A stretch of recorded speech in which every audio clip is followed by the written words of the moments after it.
Dubai ने India को independence day wish किया है। वहाँ पे बुर्ज खलीफा के ऊपर इंडिया का झंडा लहराया। 93 मिनट हो गया, मगर दुबई वालों ने कहा है कि बुर्ज खलीफा पे पाकिस्तान का झंडा नहीं लहराया जाएगा। नई औकात रहेगी हमारी। पाकिस्तान के झंडे की फोटो बुर्ज खलीफा पे नहीं लगी।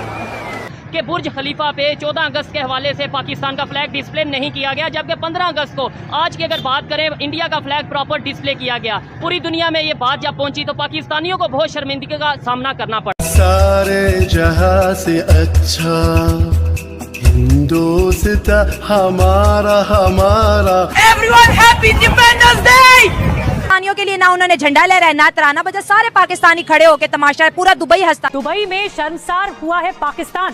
बुर्ज खलीफा पर नहीं डिस्प्ले किया गया पाकिस्तानी झंडा। पूरे पाकिस्तान की वैल्यू नरेंद्र मोदी की जितनी भी नहीं है कि वो तस्वीर लगा देते, हमारे पाकिस्तान का झंडा लगा देते। हमारे शायकीन खड़े होकर वहां पर इंतजार कर रहे थे कि भाई अभी पाकिस्तान का झंडा लगेगा। पूरे 12 बजे भी उन्होंने इंतजार किया पाकिस्तानियों ने, लेकिन झंडा कहीं भी नहीं लगा। 4 साल से हमारी बेइज्जती हो, विश करेगा उन्हें आप क्या प्रोवाइड करते हैं? इंडिया को उसने क्यों विश किया? इंडिया की इतनी बड़ी उसके अंदर इन्वेस्टमेंट्स है, इंडिया से उसको इतनी तजारत मिलती है। आप अपना सब कुछ भेजते हैं दुबई में, दुबई से इंडिया इंपोर्ट करता है, ठीक है। अगर यही ताल्लुकात आप अपने इंडिया के साथ ठीक करें, क्यों नहीं ठीक करते? इसलिए नहीं ठीक करते। फिर बजट किस चीज के नाम पे मांगेंगे? 80% बजट किस चीज के नाम पे? कश्मीर के नाम। आज हमारे दिल जख्मी है, आज हमें दुख है कि पाकिस्तान का झंडा वहीं नहीं लहराया गया। इंडिया के झंडे वहां लहराए जाएंगे। कल इंडिया का झंडा वहां लहराया जाएगा तो पाकिस्तान के बड़े बड़े जर्नैल जो हैं उनके लिए डूब मरने का मकाम होगा कि तुम ये जंग हार चुके। 75 सालों से मुझे बताएं कौन सी आपने जंग लड़ी है, कौन सी आपने जंग जीती है? एक आपका वजीर आजम करप्ट जिसको हटाया गया, उसके बाद दूसरे आपके वजीर आजम को इसी केस में हटाया गया। आपका तीसरा वजीर आजम जाके भीख मांग रहा है, उनसे कह रहा है कि जी हमें पैसे दे दे, हम मर जाएंगे, हम रोडों पे आ जाएंगे। जहाँ तक पता किया अपने दोस्तों से जो दुबई वगैरह में रहते हैं, वो कहते हैं रात को 12 बजे के बाद पाकिस्तान का जो है ना फ्लैग ये डिस्प्ले नहीं किया गया। और जहाँ तक मुझे लगता है ये बहुत ही अच्छा हुआ है। हम लोग हैं इसी काबिल, हमारे काम ही ऐसे, फिर यही कुछ होना है ना, जो हमारी रेपुटेशन जानी उस हिसाब से उन्होंने हमारे साथ चलना है। अब उन्होंने वो काम करना है जिससे उनको फायदा मिले। अब वो अपनी उस बिल्डिंग पे उसका फ्लैग डिस्प्ले कराएंगे जिस कंट्री से उन्होंने कोई ना कोई प्रॉफिट लेना है। पाकिस्तान से तो उनको कोई प्रॉफिट ही नहीं है, फिर वो किस वजह? वो सिर्फ इस वजह से कि ये इन्वेस्टमेंट्स की वजह से। और साथ में मोदी की तस्वीर भी लगती है। एग्जैक्टली ना, यानी कि उन्होंने उनके लीडर्स की पिक्चर्स लगती हैं। हम यानी हमारे साथ इसी तरीके से हो रहा है। आज हमारा झंडा नहीं लगा, कल को दुबई आपको पता है एक हब बनी हुई है। खलीफा पे पाकिस्तान का इंडिपेंडेंस डे पे फ्लैग डिस्प्ले होता था।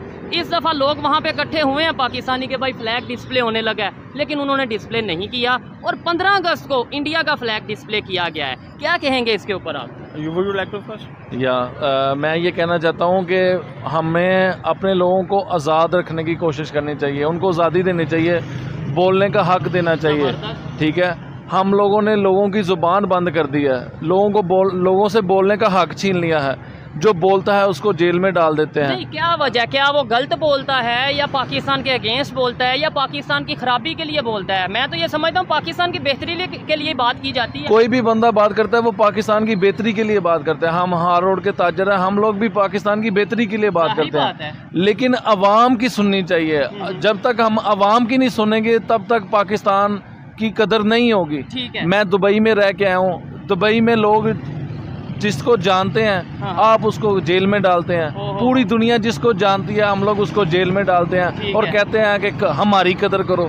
कोई कैसे कदर करे जब आप दिलों से तो किसी को तो नहीं निकाल सकते। खुद नहीं अपने लोगों की कदर करेंगे, दुनिया कैसे कदर करेगी? यही तो मसला है। जब हम लोग अपने बंदे की कदर खुद नहीं करेंगे तो किसी ने तो कदर नहीं करनी। यही वजह है कि 14 अगस्त को वहाँ पे फ्लैग डिस्प्ले नहीं हुआ। यूके में जो सेलिब्रेशन हुई है वो जिस तरह की सेलिब्रेशन हुई है वो पूरी दुनिया ने देखी है। कनाडा में जिस तरह की सेलिब्रेशन हुई है वो पूरी दुनिया ने देखी है। और उधर वहाँ पे अच्छी सेलिब्रेशन नहीं हुई पाकिस्तान इंडिपेंडेंस डे को लेके? वो इंडिपेंडेंस डे को लेके जिनके घर के बाहर सेलिब्रेशन हुई है वो आपको बताने की जरूरत है। वो आले शरीफ के घर के सामने जो सेलिब्रेशन की है, अवाम ने जो सेलिब्रेशन की है, लोग उसको खुद देख रहे हैं। ऐसे ही है। हम पे तो नाम लेने की पाबंदी है, चले नाम लिए बगैर हम लोग सारी बातें करते जा रहे हैं। समझने वाले खुद समझ जाएंगे। बिल्कुल, अब ये दौर बहुत जदीद हो चुका है। आप अगर ये भी कहते हैं ना हम ये कर रहे हैं तो लोग समझ जाते हैं कौन ये कर रहा है। मुझे ये बताएं, आपने बोला जी। मैं इसमें एक चीज़ और ऐड करना चाहूँगा। आपने किसी मुल्क में कभी ऐसा देखा आपका 14 अगस्त और पूरे मुल्क में दफ़ा 144 लगी हो? दफ़ा 144 का मतलब पता है कि 4 लोग एक जगह इकट्ठे नहीं हो सकते। ये कभी किसी जश्न आज़ादी में ऐसा हुआ था कि दफ़ा 144 पूरे मुल्क में लगा दी? पिंडी में लगी हुई, पिंडी में लगी है। तो ये देखें ना, देखें लीडरशिप जो होती है ना वो माइंडसेट डेवलप करती है। जो अब मैं कहता हूँ हमारे एक्स प्राइम मिनिस्टर ने और कुछ अगर अच्छा किया ना कि, लेकिन माइंडसेट डेवलप कर दिया था लीडर्स वाला। गुलामी की सोच खत्म की थी उन्होंने। लेकिन अभी क्या हुआ है? अभी आपको एक्चुअली आप मेंटली तौर पे गुलाम बन चुके हैं। लोग तब आपकी कदर करते हैं जब आप खुद अपने फैसले खुद करते हैं। अच्छा, यहाँ पे एक बात कहना चाहूँगा, हम हमेशा कंपैरिजन मतलब जज्बे की अगर बात करें, हम कहते हैं हमारा जज्बा इंडिया से ज़्यादा ये है। वहाँ पे हर घर तिरंगा की कंपेन, वहाँ पे जो बड़ी बड़ी रैलीज निकली हैं, कश्मीर में बहुत बड़ी, इंडिया साइड कश्मीर में बहुत बड़ी रैलीज निकली हैं, और यहाँ पे दफ़ा 144 144 लगा हुआ है, यानी कि 4 लोग पाकिस्तान में, पिंडी की बात कर रहे हैं, वहाँ इकट्ठे नहीं हो सकते आज़ादी का जश्न मनाने के लिए। ये कैसी आज़ादी है सर? कश्मीर की बात है अगर आप कहते हैं तो मैं वीडियोस आपको निकाल देता हूँ। एक साइड पे हम थे, एक साइड पे इंडियन थे। अच्छा, लेकिन जो पाकिस्तानी सेलिब्रेशन थी वो अपने लेवल की थी, लेकिन इंडियन ने जो सेलिब्रेशन की है पाकिस्तानियों के लिए, मैं कहता हूँ वो पाकिस्तानियों से भी ज्यादा की है। अच्छा, उन्होंने ज्यादा की है, और वो मकबूजा कश्मीर में हुई है।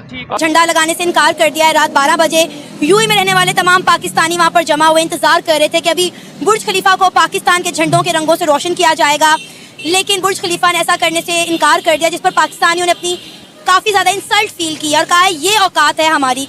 क्या कहेंगे? आपने वीडियो भी देखी है इसकी।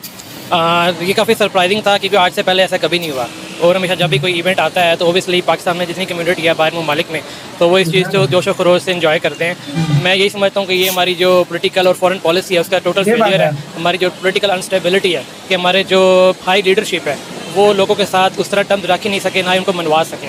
तो टोटली इसमें आवाम का कुछ नहीं, हमारी लीडरशिप की टोटल फेलियर है, और बिल्कुल हमें प्रोटेस्ट करना चाहिए क्योंकि इसकी रीज़न जानना ज़रूरी है कि इन्होंने इस बार ऐसा क्यों ऐसा इक़दाम किया है। हमारी आज़ादी को हम ही नहीं सेलिब्रेट कर रहे, और जो उनकी आज़ादी है वो पूरी दुनिया में सेलिब्रेट की जा रही है। यूएई ने भी आपको हैप्पी इंडिपेंडेंस डे विश नहीं किया है। जी बस ये हमारे जो सियासतदानों के हालात ही ऐसे हैं, हमारे मुल्क इतना नीचे चला गया है कि हमारा अब हमें कोई पाकिस्तान को एक बार फिर से दुनिया ने बेइज्जत कर दिया।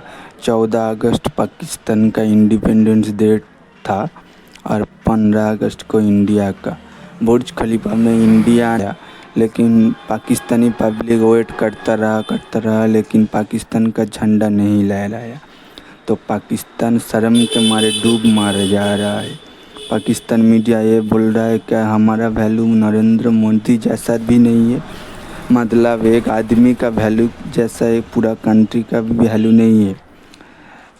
बात पर तो दुबई वालों ने नरेंद्र मोदी का फ़ोटो लगा देता है, लेकिन इंडिपेंडेंस डे पर पाकिस्तान कंट्री का फ़ोटो नहीं लगा है। इससे शर्मनाक बात और क्या होगा। इससे पता चलता है दुनिया के नज़र में पाकिस्तान का क्या इज्जत रहेगा। तुम लोग जो इंडिया के साथ पाकिस्तान का कंपैरिजन करते हो, इससे पता लगा लो इंडिया कहाँ है और पाकिस्तान कहाँ है। अगर आपको ये जानकारी पसंद आई तो ऐसे ही मस्त और दिलचस्प के लिए मेरे चैनल को अभी सब्सक्राइब कीजिए, और हाँ, बेल आइकन को दबाना मत भूलना ताकि हर नया अपडेट सबसे पहले आप तक पहुंचे।